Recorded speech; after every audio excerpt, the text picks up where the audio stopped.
chanteur, acteur, joueur de poker. Patrick Bruel fait partie de ces artistes infatigables, qui multiplient les projets et les envies depuis plusieurs décennies et qui ne cessent de vouloir se réinventer.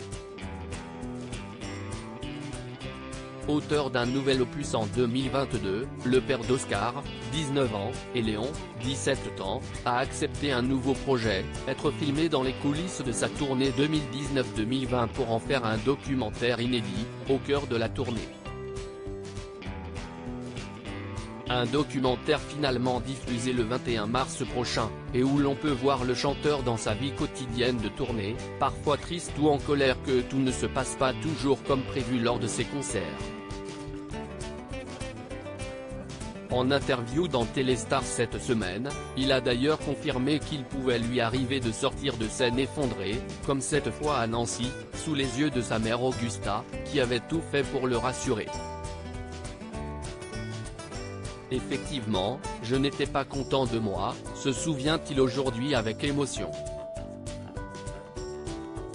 Ma mère était présente, elle me disait que le public ne s'était rendu compte de rien, que c'était bien. Pourtant, je restais focus sur ce mini-drame. Mais ça ne dure pas. Il faut dire qu'après plus de 35 ans de carrière, le chanteur se connaît par cœur. S'il estime à responsabilité si. Et c'est aussi que sa bienveillance peut parfois atteindre ses limites, même s'il ne sort jamais vraiment de ses gonds selon lui. Je suis bienveillant mais cela peut arriver de s'énerver parce qu'un truc important devait être fait et qu'il ne laisse pas, que ça paralyse tout le monde ou que ça met le spectacle en péril. Comme chacun peut se tromper, je reste quand même indulgent. En fait, je suis surtout dur avec moi-même, avoue-t-il.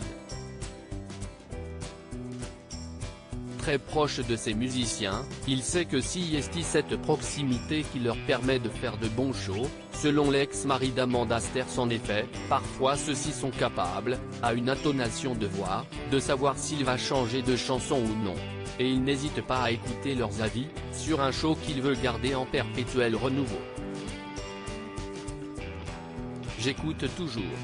J'aime qu'on me dise si est bien ou non. Mais je décide à la fin, parce que je ne veux en vouloir à personne. S'il estime à responsabilité si la décision est mauvaise, avoue-t-il. Un choix réfléchi.